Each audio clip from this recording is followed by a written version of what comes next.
Tonight's true story submitter wants to remain anonymous, so without further ado, let's get into it.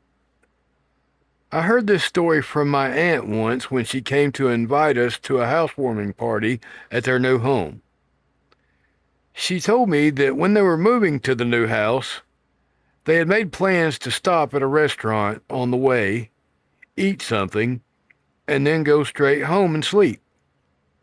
That's exactly what happened. They reached the restaurant around 10 p.m. and left around 11 p.m. On the way, they had to take a highway, but there was construction work going on, so traffic was moving very slowly. They decided to take an alternate route. After driving for a while, they saw a man standing near the road. He looked completely normal. My uncle thought maybe he might need a lift, so he offered, and this man actually got into their car. While sitting in the car, the man suddenly announces, "Now I will stay with you." My uncle found the comment strange, but assumed the man was surely joking.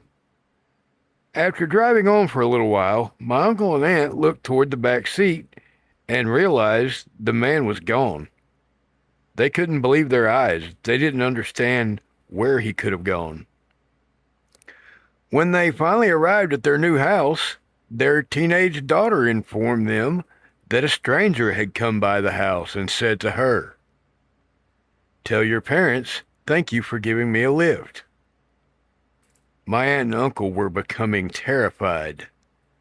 They then asked her what the man had looked like, and when she described him, to their horror, they realized it was the exact same man they had just picked up on the roadside. That's when my uncle and aunt remembered about what he had said in the car. "Now I'll stay with you." They started suspecting that they had actually given a lift to a ghost. A little while later, their daughter entered into her bedroom when suddenly she came running right back out, screaming. She said the same stranger who visited earlier was sitting inside her room. My uncle and aunt immediately proceeded to search the house and property, but there was nobody there. They had no idea what was happening in their home. Later, their daughter had gone to the refrigerator to get some water when she screamed once again. She said when she opened the refrigerator door, the man had been sitting inside the refrigerator. This time he was laughing horribly, with long jagged teeth visibly exposed as he laughed. He also had a visible injury on his head that needed bandages. My uncle ran towards her after hearing her frightened cries, but of course, when they checked the refrigerator, there was nothing to be found. For the next couple of days, everything seemed to return to normal. Then their 10-year-old son told them something terrifying. He said that the previous night while he was sleeping, someone had kept trying to wake him up. He had also heard a voice telling him, "Tomorrow I'll take you with me." He was extremely frightened. During another incident in his room, he looked up at the ceiling fan and suddenly started crying and trembling. He said there had been a man perched, sitting on his ceiling fan. But once again, after a thorough search, nobody else was discovered. At this point, everyone is beyond horrified. They decided that to ensure safety, they would all sleep together in the same room that night. My uncle kept trying to convince everyone that everything would be okay, but clearly nobody actually knew how to deal with what was happening. That night, the son was sleeping on the floor. Suddenly, he heard a voice coming from beneath the floorboards. The voice said, "I'll take you with me."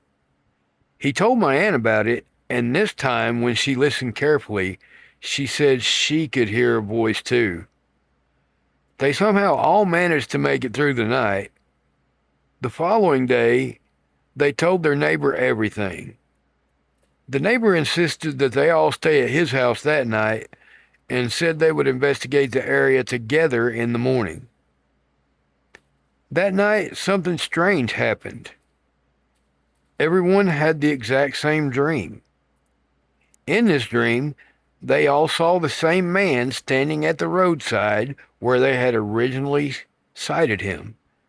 He was pointing towards a patch of forest and mumbling something. None of them could understand what he was saying.